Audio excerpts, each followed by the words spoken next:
2 साल पहले एक अनजान लड़के से फ़ोन पर मेरी दोस्ती हो गई। हमारी बात मैसेज या ऑडियो कॉल पर होती थी। हम दोनों ने कभी एक दूसरे को नहीं देखा था।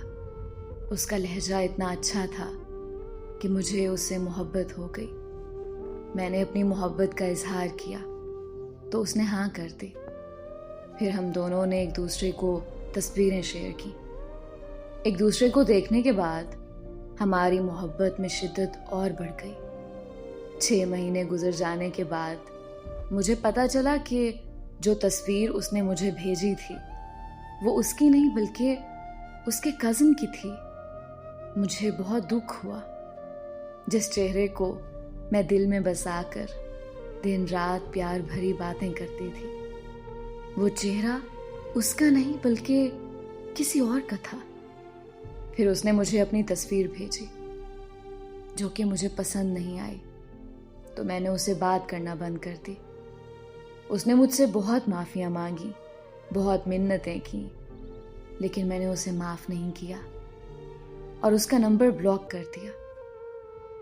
कुछ अरसे के बाद मैं बहुत बीमार हो गई और इलाज के बावजूद मुझे शिफा नहीं मिल रही थी।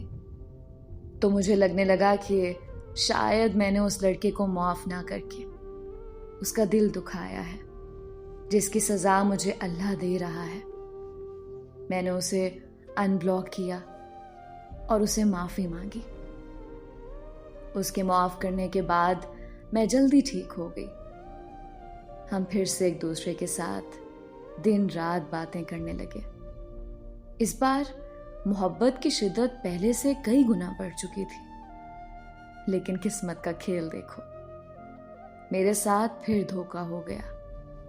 वो शादीशुदा और 2 बच्चों का बाप निकला और उसने ये बात मुझसे छुपाई हुई थी और उसे इस बात का इल्म नहीं था कि मुझे उसकी शादी का पता चल चुका है।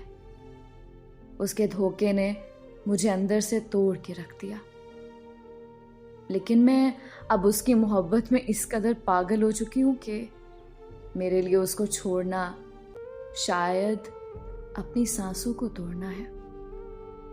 अब मैं मेरी नहीं रही बल्कि दिलो जान से उसकी हो चुकी हूँ। वो चाहे तो मुझे अपनी दूसरी बीवी बना ले या फिर अपने हाथों से मार दे, क्योंकि अब उसके बगैर अब मुझे एक सांस भी गवारा नहीं।